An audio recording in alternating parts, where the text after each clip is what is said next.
बिहार का मौसम इन दिनों बेहद सख्त तेवर दिखा रहा है। बिहार में तापमान लगातार ऊपर भाग रहा है।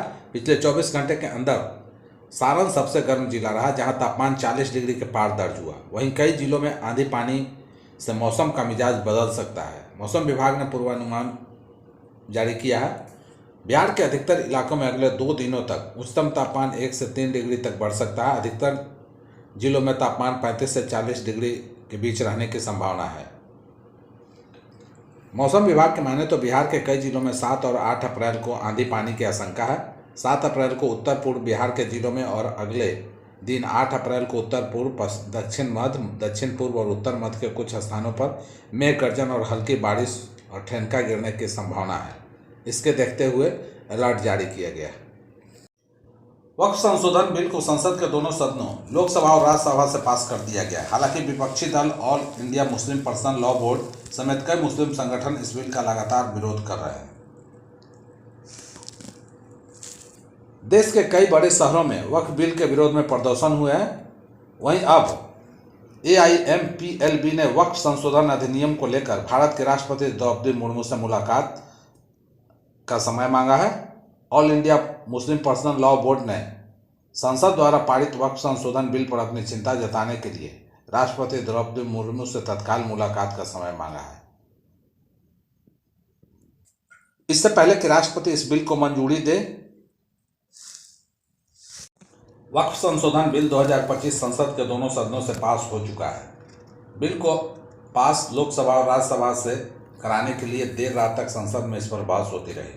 सवाल जवाब हुए, फिर इसे पास किया गया। हालांकि दोनों सदन में यह बिल बहुमत से पास हुआ, मगर विपक्ष इससे संतुष्ट नहीं है। वे इसे सुप्रीम कोर्ट चैलेंज करने की तैयारी कर रहे हैं। हालांकि इसे लेकर शिवसेना के सांसद संजय राउत का बयान आया है। उनके बयान से साफ नजर आ रहा है कि इंडिया गठबंधन में सब कुछ सही नहीं चल रहा है। दरअसल उन्होंने कहा कि वह सुप्रीम कोर्ट नहीं जाएंगे। राउत ने वक्फ बोर्ड बिल को लेकर केंद्र सरकार और बीजेपी पर तीखा हमला बोला है। उन्होंने इस बिल को हिंदुत्व से जोड़ने की बात को सिरे से खारिज करते हुए कहा कि इसका हिंदुत्व से कोई संबंध नहीं है। राउत ने दावा किया कि बीजेपी ने यह बिल अपने अवैध कामों को वैध बनाने के लिए लाया है। साथ ही उन्होंने खुलासा करते हुए कहा कि बीजेपी के बड़े नेता उनके पार्टी के संपर्क में थे, उनसे बिल का समर्थन लेने की कोशिश कर रहे थे। लोजपा पार्टी के संस्थापक दिवंगत रामविलास पासवान के खगड़िया के शहर बन्नी स्थित पैतृक घर पर दावेदारी को लेकर छिड़े विवाद ने परिवार में चल रहे मतभेद को सतह पर ला दिया है। बता दें कि रामविलास पासवान की पहली पत्नी राजकुमारी देवी का सामान कमरे से बाहर निकाल ताला जड़ने के बाद से शुरू हुए इस विवाद ने केंद्रीय मंत्री और लोजपा रामविलास सुप्रीमो चिराग पासवान और उनके चाचा पशुपति कुमार पारस के संबंधों में तल्खी ला दी है। इसके बाद बड़ी मां राजकुमारी देवी का हाल जानने चिराग पासवान शहर बन्नी पहुंचे और उन्होंने चाचा पशुपति कुमार पारस पर हमला बोलते हुए कहा कि चाचा ने पहले मुझे और मेरी मां को दिल्ली के घर से निकाला, अब वे मेरी बड़ी मां को शहर बन्नी स्थित पैतृक घर से निकालना चाह रहे हैं। वहीं चिराग पासवान ने कहा कि चाचा आगे बढ़कर हर विवाद को जन्म दे रहे हैं। राजनीतिक और आर्थिक महत्वाकांक्षा पूरी करने के लिए चाचा और चाची मेरे परिवार को अपमानित कर रहे हैं। वक्फ बिल पर नीतीश की पार्टी में सियासी बवंडर। जेडीयू के 5 मुस्लिम नेताओं ने छोड़ा साथ, डैमेज कंट्रोल में जुटे पॉलिटिकल मैनेजर। बिहार में नीतीश कुमार की पार्टी जेडीयू में बवंडर मचा हुआ है। अब तक 5 मुस्लिम नेताओं ने इस्तीफा दिया है। संसद में वक्फ संशोधन विधेयक पर जेडीयू के समर्थन के कारण इस्तीफों का दौर चल निकला है। ये विधेयक लोकसभा और राज्यसभा में पास हो गया है। इसका साइड इफेक्ट यह रहा कि कम से कम 5 मुस्लिम नेताओं ने नीतीश का साथ छोड़ दिया। उनका कहना है कि वे इस विधेयक से सहमत नहीं है। हालांकि शुरू में 1-2 नेताओं को पार्टी ने पहचानने से इनकार किया था, मगर मामला थमा नहीं।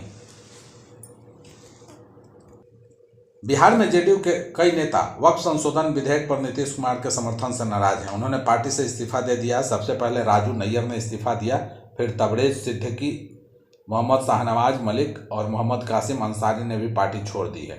आखिर में नदीम अख्तर ने भी इस्तीफा दे दिया। राजू नैयर ने अपने इस्तीफे में लिखा कि वक्फ संशोधन विधेयक के पास होने और लोकसभा में समर्थन के बाद मैं जेडीयू से इस्तीफा देता हूं। उन्होंने यह भी कहा कि वह पार्टी के फैसले से बहुत दुखी हैं।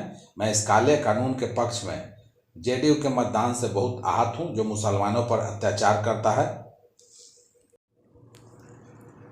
नेपाल में भूकंप के झटकों से कांपी बिहार की धरती। पश्चिम चंपारण से शिवहर तक लोगों में दहशत। नेपाल के जाजरकोट जिले में आए भूकंप के तेज झटकों का असर बिहार के सीमावर्ती इलाकों में भी महसूस किया गया। रिक्टर स्केल पर इसकी तीव्रता 5.2 और 5.5 मापी गई, लेकिन इसका असर नेपाल तक ही सीमित नहीं रहा। बिहार के पश्चिमी चंपारण, पूर्वी चंपारण, सीतामढ़ी और शिवहर जिलों में भी कंपन महसूस किए गए, जिससे लोग दहशत में अपने घरों से बाहर निकल आए। स्थानीय लोगों ने बताया कि अचानक जमीन में कंपन महसूस होते ही घरों की दीवारें और खिड़कियां हिलने लगी। लोग समझ नहीं पाए कि क्या हो रहा है, लेकिन कुछ ही पलों में सोशल मीडिया और समाचार चैनलों के जरिए पता चला कि यह भूकंप के झटके थे जो नेपाल में उत्पन्न हुए थे। करीब 3 मिनट के अंतराल पर 2 बार झटके आने से लोगों में घबराहट और ज़्यादा बढ़ गई। शिवहर के लोगों ने बताया कि सभी लोग घर में बैठे थे, तभी अचानक दीवार हिलती हुई महसूस हुई। हम सब डर के मारे बाहर निकल आए। वहीं पूर्वी चंपारण में भी लोग सड़कों पर नजर आए और मोबाइल पर एक दूसरे के हालचाल पूछते नजर आए। हालांकि किसी बड़े नुकसान की अब तक कोई सूचना नहीं है, लेकिन बार बार आ रहे भूकंप के झटकों से सीमावर्ती इलाकों में लोग सामने हुए हैं। वक्फ संशोधन बिल के लोकसभा और राज्यसभा में पास हो जाने के बाद केंद्रीय मंत्री चिराग पासवान पटना लौटे हैं। पटना एयरपोर्ट पर उन्होंने कहा कि विधेयक को लेकर विपक्ष अल्पसंख्यकों के बीच गलत नैरेटिव फैला रहा है, जो कि पूरी तरह से गलत है। चिराग पासवान ने कहा कि विपक्ष शुरू से ही भ्रम फैलाने की कोशिश कर रहा है। सीएए कानून के वक्त भी विपक्ष अफवाह फैला रहा था कि मुसलमान की नागरिकता चली जाएगी, लेकिन ऐसा कुछ भी नहीं हुआ। चिराग पासवान ने दावा किया कि वक्फ संशोधन बिल समाज के अंतिम पायदान में खड़े मुस्लिम को लाभ पहुंचाने के लिए लाया गया है। उन्होंने कहा कि जिन्हें रहने के लिए घर नहीं है और जिनके पास जमीन नहीं है, उसके लिए सरकार ने बहुत कुछ सोचकर इस बिल में संशोधन करने का निर्णय लिया है। इसको लेकर विपक्ष जो नैरेटिव सेट कर रहा है, उसमें विपक्ष कभी भी सफल नहीं होगा।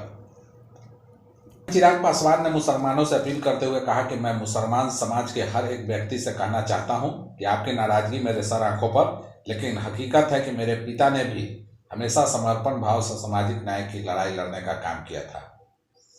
वक्त बताएगा कि चिराग पासवान के द्वारा लिए गए फैसले आपके हक में थे या नहीं थे। चिराग पासवान का समर्पण न केवल अल्पसंख्यक वर्ग के लिए है, बल्कि उससे बड़ा समर्पण मेरे पिता के विचारों के प्रति है।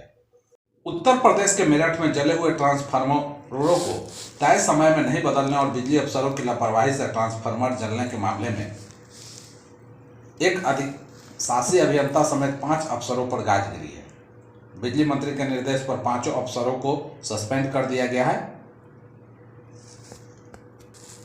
बिजली मंत्री AK शर्मा ने पिछले दिनों निर्देश जारी किए थे कि ट्रांसफार्मर न जलने पाए। जले ट्रांसफार्मर को तत्परता से बदलने के निर्देश दिए थे। हालांकि विद्युत वितरण निगम लिमिटेड की प्रबंध निदेशक ईसा दुहन ने ट्रांसफार्मर को क्षतिग्रस्त होने से रोकने और क्षतिग्रस्त ट्रांसफार्मर को तत्परता से बदलने के निर्देश दिए थे। ट्रांसफार्मर जलने के मामले में एमडी ने 5 बिजली अफसरों पर कार्रवाई की है। इनमें मुरादाबाद के अधिशासी अभियंता प्रेम प्रकाश को निलंबित किया गया है। 4 जूनियर इंजीनियर को भी एमडी ने निलंबित किया है। निलंबित जूनियर इंजीनियर में संजय राणा शामली, ज्योति प्रकाश, पवन कुमार और मनमोहन सिंह हैं। बता दें कि उत्तर प्रदेश के ऊर्जा मंत्री AK शर्मा एक आयोजित कार्यक्रम में कहा था कि अगर अब कहीं ट्रांसफार्मर जला तो जिम्मेदार अधिकारी पर विभागीय कार्रवाई की जाएगी। मऊ में सरकारी कार्यक्रम के दौरान अचानक बिजली गुल हो गई थी, जिससे मंत्री जी गुस्से में आ गए थे। उसके बाद मंदिर दर्शन के दौरान भी बिजली चली गई थी। उन्होंने 2 अधिकारियों को निलंबित करने और दोषियों पर कार्रवाई के आदेश दिए थे। हालांकि स्थानीय लोगों का कहना है कि जब ग्रामीण किसी के द्वारा कोई कार्यक्रम आयोजित की जाती है, उस दौरान बिजली कटती है या कहीं मंदिर दर्शन को जाते हैं तो उस वक्त बिजली कटती है, तो उस पर कहीं कार्रवाई नहीं की जाती है।